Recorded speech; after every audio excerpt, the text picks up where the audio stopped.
महाराज जी, आपको बहुत लोग आए, बहुत लोगों ने बहुत सारे नाम दिए, बट मैं चाहता हूँ कि आपको अभय सिंह के नाम से जाना जाए। और हम आपसे जूनियर हैं और हम आपके ही फील्ड से बिलोंग करते हैं। आपने भी बीटेक किया है एरोस्पेस से और हमने भी बीटेक किया है, तो हम आपके जूनियर हुए। मैं आपका एक जूनियर के तौर पे आपसे मिलने आया हूँ और मैं आपसे कोई भी पर्सनल सवाल नहीं करना चाहता। मैं आपसे बस एक रैंडम डिस्कशन करना चाहता हूँ, बातचीत करना चाहता हूँ आपसे थोड़ी देर कि आप क्या सोचते हैं, आप क्या चाहते हैं, आपकी आगे का विज़न क्या है, सनातन के लिए आपका विज़न क्या है, देश के लिए विज़न क्या है, देश को थर्ड लार्जेस्ट इकॉनमी बनानी है, तो इसके लिए आपका क्या कहना है, आप क्या सोचते हो देश के बारे में। क्योंकि सनातन संस्कृति बहुत कमज़ोर भी की गई है, बहुत सारे मुस्लिम आक्रांता आए, उन्होंने अटैक किया हमारे संस्कृति पे, और आप सनातन की बात भी करते हैं। तो मैं आपसे बस एक आपका व्यू जानना चाहता हूँ कि हम लोग अपने यूथ को सनातन से कैसे कनेक्ट करें और जो हमारे एनर्जी का फ़्लो है सनातन के लिए, उसको कैसे हम लोग आगे बढ़ा के ले जा सकते हैं महाराज जी। पूरे वर्ल्ड के अंदर एक धर्म, एक सत्य, एक एजुकेशन का वे जो कि पर्टिकुलर लेवल तक सेम रहेगा और उसके बाद वो उसकी जो लोकल कंडीशन है उसके हिसाब से एडजस्ट हो सकता है। ओके। तुमको नॉलेज के अंदर दोनों चीज़ चाहिए। शरीर सबका सेम है तो वो वाला ज्ञान सबके लिए बराबर रहेगा कि मन कैसे काम करता है, ये सब चीज़ें कैसे होती है वो।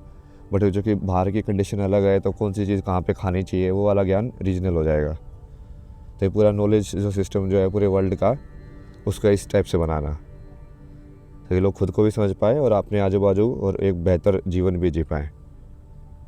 जो मटेरियलिस्टिक वर्ल्ड है और जो स्पिरिचुअल वर्ल्ड है, हम कैसे दोनों का तालमेल बिठा के अपने ज़िंदगी में आगे बढ़ सकते हैं। मटेरियलिस्टिक वर्ल्ड अलग अलग है ही नहीं ना वो। सांसारिक दुनिया और चीज़ों को पाने का एक लोगों में होड़ लगा हुआ है। नहीं ये सब ये तो सत्य के बिल्कुल विपरीत है ना। तालमेल बनाना वही आप करते ही नहीं हो, आप अकर्ता बनते हो ना, तभी तो होती है चीज़ें। तुम सिर्फ अपना जो तुमको धर्म निभाना है धर्म निभाते जाओ जी तालमेल, धर्म ही तालमेल है मतलब जी। तुमको करना नहीं पड़ता वो धर्म जिस चीज़ को बोला गया वो लोगों को समझा कि ये धर्म मतलब ये सब चीज़ है।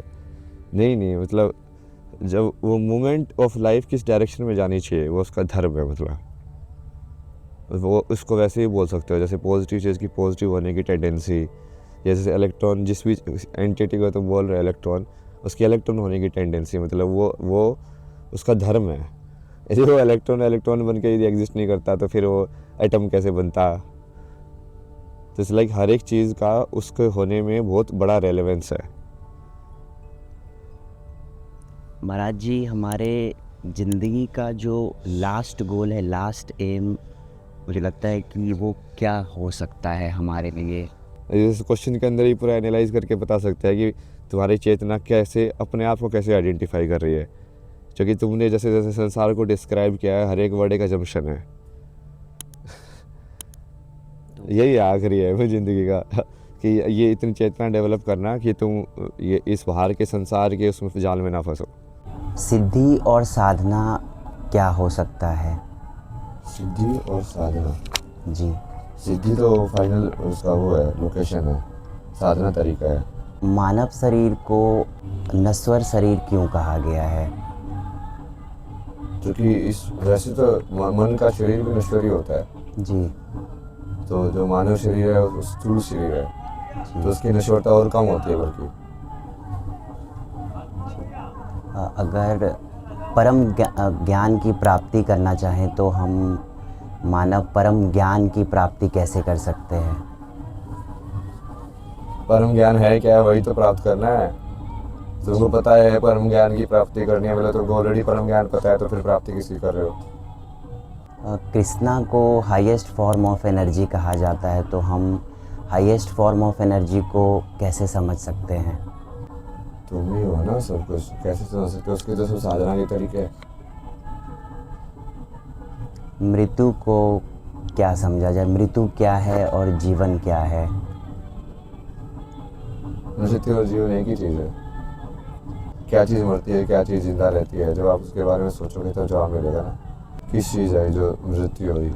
मृत्यु बोलते किसको? डिसकंटिन्यूटी को।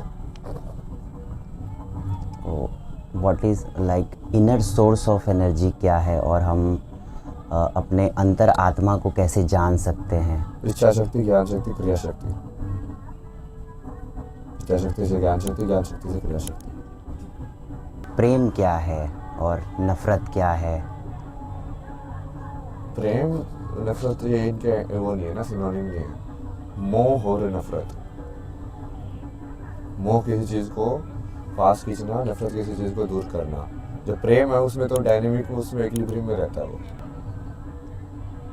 तो सर, आपने कहा कि आपको कुछ लाख युवा चाहिए, आप युग में परिवर्तन करना चाहते हो, तो क्या परिवर्तन आप चाहते हैं इस समाज में?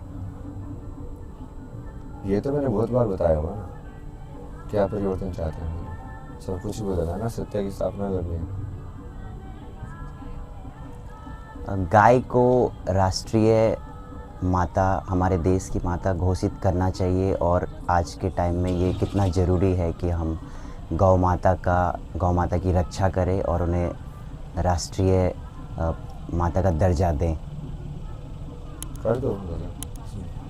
जो मुस्लिम आक्रांता आए थे हमारे देश में, तो उससे हमारे सनातन संस्कृति को कितना नुकसान हुआ, और हम इस चीज़ को कैसे रोक सकते हैं? आपको मैं एक चीज़ एक बार बता रहा हूँ, आप समझना। मैं बता रहा हूँ आगे प्रेडिक्शन में इस्लाम कम्प्लीटली वाइट सिविलाइजेशन नहीं, कम्प्लीटली वाइट, कुछ नहीं रहेगा। और चेतना के अंदर आगे जाने का जगह है ही नहीं, क्योंकि वो कहीं पे जा ही नहीं सकते, वो ब्लाइंड स्पॉट में जा रहे हैं वो लोग। तो ये पूरा का पूरा होगा सनातन, हर सारे वर्ल्ड के अंदर एक ही धर्म होगा, सनातन धर्म। एक ही बेसिक एजुकेशन सेम होगी, बाहर की एजुकेशन अलग अलग होगी। मन की चेतना को कैसे जागृत कर सकते हैं, और डिवाइन एनर्जी से, भगवान की एनर्जी से कैसे कनेक्ट कर सकते हैं? बहुत सारे तरीके ना उसके। गुरु के पास जाओ ना, सदगुरु का निरंजनी का प्रोग्राम करो, जाओ। सीधा सीधा जवाब दे रहा हूँ मैं, पॉइंट ऑफ एक्शन दे रहा मैं तुमको अब। सीधा वैसे भी नहीं, एब्स्ट्रैक्ट जो करने की चीज़ दे रहा हूँ, जाओ। पहाड़ों में हमें हर सवाल का जवाब मिलता है कि लोगों को अपने जवाब ढूंढने के लिए पहाड़ों में जाना चाहिए, तो पहाड़ों में ऐसी क्या एनर्जी है जो? ऐसा कुछ नहीं है, एनर्जी है, बट वो लोगों को अपने सवाल ढूंढने के लिए पहाड़ों में जाना चाहिए, ऐसा कुछ नहीं है। कि ऐसा कहा जाता है कि पूरी पृथ्वी शेषनाग के फन पे है, तो क्या है ये? ये सब देखने के तरीके हैं ना, अलग होता है।